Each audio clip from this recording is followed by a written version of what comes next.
Thank you for stopping by. Hi, my name is Natalie. I make videos about health, wellness, and eco-friendly living. If this is your first time here, welcome.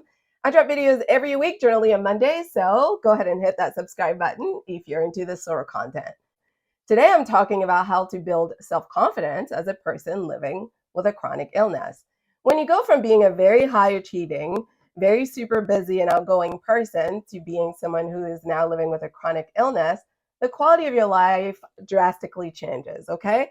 You suddenly have to become someone that you don't recognize in order to survive. Everything slows down. You have to reprioritize.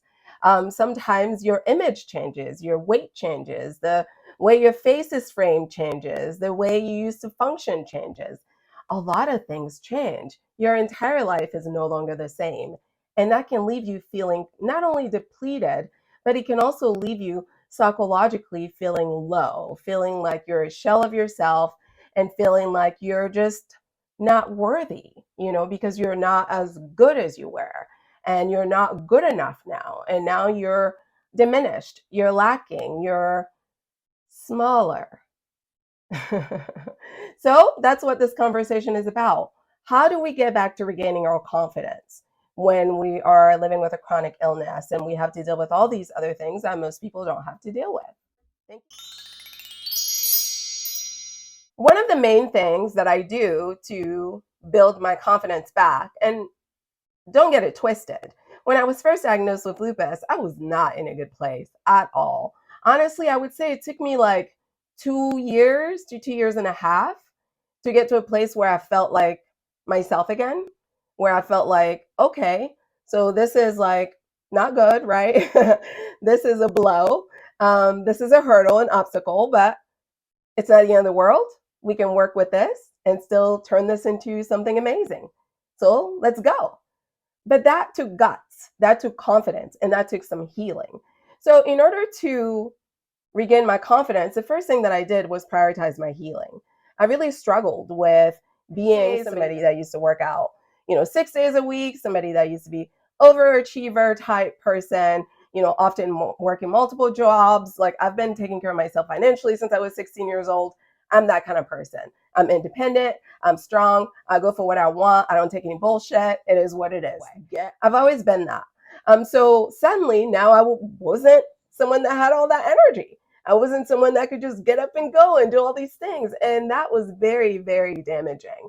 It was very hard, very humbling, but also very honest because it made me focus on the fact that I wasn't going to be able to regain any type of steadiness or comfort in my life if I did not prioritize my health. So the first thing I'll recommend that you do is make your health your focus. Don't let lupus be an afterthought. Make it a daily part of your life. Make it the center of your life. When you prioritize the lupus, instead of running away from it or being angry that you have it or wishing you didn't have it or trying to pretend like it doesn't affect your life the way that it does, let it be what it is. Be real with yourself about the fact that you now have lupus and lupus has no cure. So you're never going to be cured. And this is what your life looks like now, is a life of lupus. So that means you have to get good at managing your lupus and put your lupus in the middle of your life. Once I did that, the rest of it fell into place because I understood now that I have lupus, I have to live differently. I have to make different connections. I have to have a different diet. I have to have a different sleep routine. I have to have a different exercise routine. I have to be more diligent about how I use my body, how I use my time, what's important to me, what isn't, how I prioritize my well-being. The more I invested in myself, the more I prioritized my lupus, the more I focused on my well-being and my health, the better I felt. Therefore, emotionally, the stronger I felt. You see what I'm saying? So feed your heart by honoring your suffering. When you honor your suffering, you are delicate with yourself. You are compassionate with yourself. You no longer see lupus as this like ugly, evil form that you have to fight, but rather you see it simply as a part of your reality, something that you have to take care of in order for you to be at your best. So that's my tip number one. Prioritize your well-being by doing everything to make your lupus as manageable as possible. Number two, do things that make you happy. When you start living with a chronic illness, it can become very difficult to find joy and happiness. It really is. And it's not necessarily that we want to be negative Nancy's. It's not that. It's that every day, things happen that remind us that we're not as effective as we used to be. And it's something we have to take in stride. And we don't always have the right emotion and energy for that. Sometimes it makes us angry. And sometimes that anger lingers for a while. And sometimes we even put that anger on other people because we're so angry at the world. So, to counter some of that negativity, you have to prioritize joy. So, be intentional about doing things that make you happy. So, what makes you happy? Do you like being outside? Do you like nature? Do you like hiking? Do you like skiing? What do you like to do? Do you like the beach? Do you like crossword puzzles? Do you like to paint? Do you like fashion? Do you like cooking? Do you like poetry? Do you like movies? What do you like? Figure out what you like. Get to know yourself again. Find the things that bring you joy and be intentional about doing them because that will help you feed your spirit, which will help you keep your spirits up. Even though life isn't perfect, you can still make time for things that bring joy, even if it's only an hour in that entire week. That's so much better than just going through the motion and not even being aware of the negativity that we are creating as we're going through the motions. Life is short. You need time to make your life as beautiful as you want it to be, as rich as you want it to be, as abundant as you want it to be. And that's going to come from the emotions that you have with your life, the feelings that you have with your life. So it's not enough to just say, life is short. I'm just going to do all the things I need to do. You need to feel good in your life, okay? It's about feeling good. You're not going to feel confident if you don't feel good. And you're not going to feel confident if your body doesn't feel good. So my tip number one addresses how to make your body feel good. My tip number two addresses how to make your heart feel good so that you are enriching yourself on a soul level. All right, moving on to tip number three. Tip Tip number three is to ignore everyone else, to block out the noise, to focus on yourself, to stop looking to other people for validation, for permission, or any of that mess. You don't need their opinions. You don't need anybody's opinion about how you're running your life. Your life is different now. Your life is not what it used to be. So naturally, you have to make changes. You're not going to be as available energetically for all the things you used to be available for. There are going to be people in your life who get that, and there are going to be people in your life who don't get it and who are going to take it personally that you no longer have time to hang out with them. The bottom line is, it doesn't matter. It does not matter.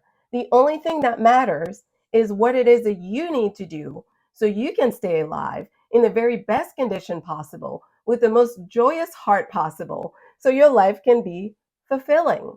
If you're someone who naturally really cares what people think, please stop.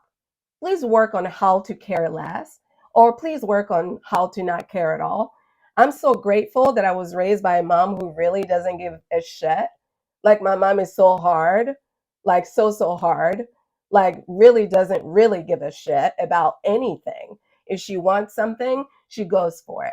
Whether you think she can do it or this one thinks she can't do it, she doesn't care. Like, she doesn't even stop to think about what do the people think. Because at the end of the day, it doesn't matter because who are they? Are those people going to wake up and live your life for you when your body is like sick and it's hurting everywhere? These people that are judging you, are they going to come and put on your pants for you, put on your clothes for you, go sit at that desk and work your job for you? Are they going to take care of your kid for you? They're going to take care of your spouse for you? No, they just have opinions, but they're not actually going to help you. So why do you care what they think? Why are you even giving them a breath? Why are you even giving them any of your energy? Because it's wasteful, honestly. You're already sick, you already have limited energy, you don't have any energy to waste. So why waste that on bullshit? I'm also grateful that I was born with an Aquarius rising, so I literally was born with very little fucks to give. And yeah, I think as I've gotten older and I've gone through life experiences, it even diminished greatly. It even diminished greatly. So I'm thankful to God for that. But I know not all of us are built this way. You know, some of us are very sensitive. And when people say things to them, it really sticks with them. If you're one of those people, you need to work on that. Because looking to other people to fill your cup is over. Now you're in charge. You need to get behind the wheels of that car and you need to drive that car yourself. It's your life, it's your car, you drive it. If people don't like how you're driving it, let them have it. That's their business. You need to learn to stay out of people's business and to mind your business, which is your health and your overall well-being and joy with life. You have to be tough. The odds are against you now. You can't be soft. You can't be vulnerable to other people. You can't even give people that kind of access to your self-esteem. You need to be resolute with the things that you want to do. If you have goals in your life you're trying to go after, some people are going to tell you, you're too sick for this. You can't do it. You need to learn to ignore those people. Some people are going to tell you you need to change some of your dreams in life now because you're sick. You need to learn to ignore those people. Like Issa Rae said, stop listening to stupid people, okay? Fearful and stupid people are going to only feed you stupidity and fear. If you want to be smart and you want to be competent with your life, you cannot surround yourself with stupid people who are living in fear. Most people are wrong about most things. Remember that. Most people are wrong about most things. Believe in yourself, believe in yourself, believe in yourself. If you think you can do it, it's probably because you can do it. You may not be able to do it as fast as you used to do it, but if you think you can do it, if you break it up into bits and pieces, you can do it. Don't let people tell you what you can and can't do. You are living with a chronic illness, but you are not a dead person, okay? You're living with a chronic illness, but you're not a diseased person, okay? So we talk about ourselves with words of affirmation, words of hope. So be choosy about the company you keep. That's tip number 4. What you need is support, understanding, kindness, patience. The people that are going to give you those things, support, understanding, kindness, and patience, those are the people that really want to be in your life because they recognize that you need it, that you're struggling, that you're not who you used to be, you're not where you used to be. They can see that you're different and they want you to take this journey with them because they want to lift you up.